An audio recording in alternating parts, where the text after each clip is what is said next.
Hello everyone, welcome to today's video. Today we talk about the biggest and most controversial medical business group in China, the Putian Clan. They control about 80% of all private hospitals in China. Every year they make more than 260 billion yuan. But for many years people say they do too much unnecessary treatment, lie in ads, and have secret deep connections with army hospitals. Just this month on November 2025, a very important international report came out. It pushed the Putian Clan back into the news again. The report says this group not only works very closely with many army hospitals, but may also be the fast organ delivery helper for some secret system. Today we will use this report and public information to show you the real face of this huge network. How did the Putian Clan become a medical giant?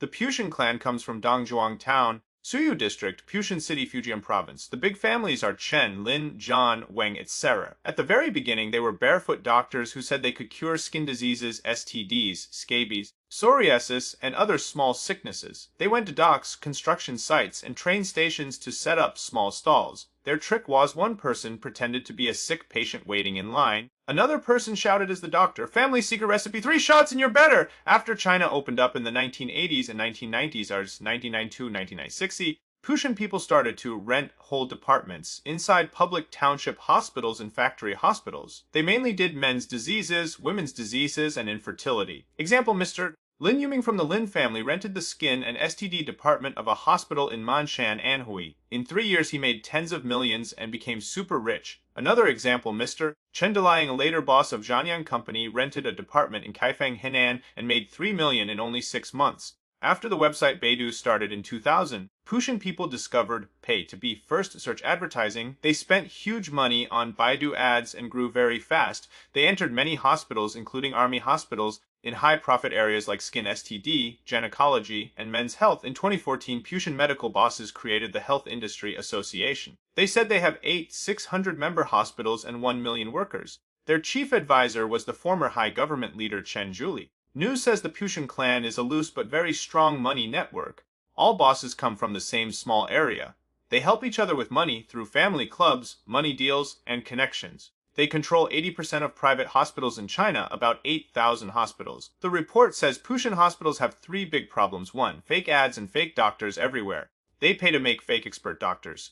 Online chat doctors never went to real medical school. They only studied Baidu encyclopedia and then pretend to be big professors.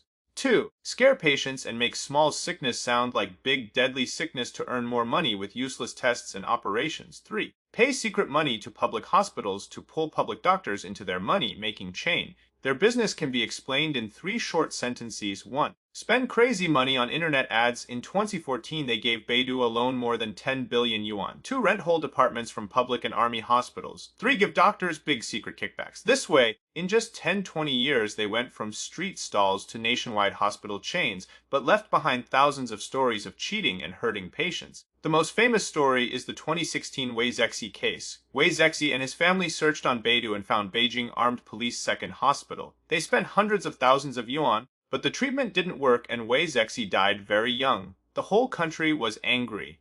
Everyone found out the urology department of that armed police hospital was rented to a Putian company. If you care about this topic, please subscribe and turn on the bell so you don't miss the next videos. The most shocking part of the 2025 report, Putian companies have long-term contracts with at least 80 army hospitals and almost all provincial-level armed police hospitals. The usual way, rent the whole department. Private company pays to buy new machines and sends their own doctors. The army hospital gives the official license and patients. They split the money. Why do army hospitals agree to rent departments? Many army hospitals used to have no money and old machines. After letting private money in, some departments, especially urology, liver, kidney, made money explode. Example. One army hospital in southwest China made less than 30 million a year before. After private money came in, the same departments made 260 million in a few years. This way spread to the whole army system. Almost every army hospital rented out departments, especially urology departments. Why urology? Because urology deals with kidneys, very valuable organ. The PLA 452 hospital in Chengdu, Sichuan, in 2000 the hospital was very poor, old machines, almost 10 million in debt. Army called it village-level hospital.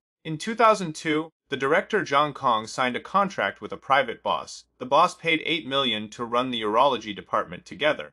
Every year the boss paid the hospital 1.2 million and helped the army for free. In a few years the hospital did 331 kidney transplants, #1 in all Sichuan. In 2007 the hospital made almost 7 million profit in 1 year, then paid 4 million to buy everything back. Official army newspaper said in 8 years the hospital income jumped from less than 30 million to 260 million a year. In 2013, Director Zhang Kong was promoted to be boss of PLA 309 Hospital in Beijing, now called 8th Medical Center of PLA General Hospital. Everyone can see, renting kidney transplant departments to private companies made crazy money. In 2017, because of the Wei Zexi scandal, the Chinese army officially banned all renting of departments in army and armed police hospitals. So Putian Clan changed the way they built their own private hospitals and invited army doctors to come work as guest doctors.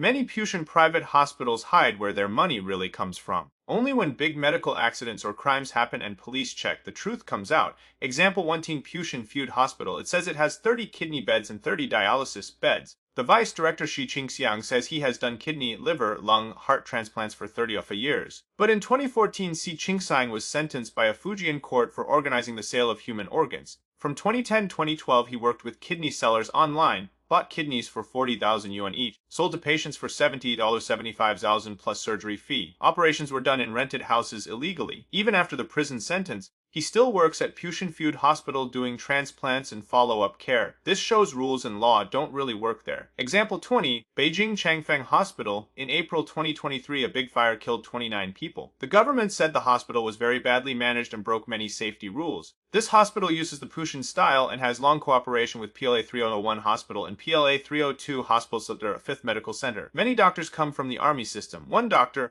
Vice Director Luo Ding, says he has taken care of about 10,000 kidney transplant patients. Example 30 Kunming Jichanging Hospital Group, Guangzhou Yukang Hospital, etc. all have army transplant doctors and do huge numbers of transplants.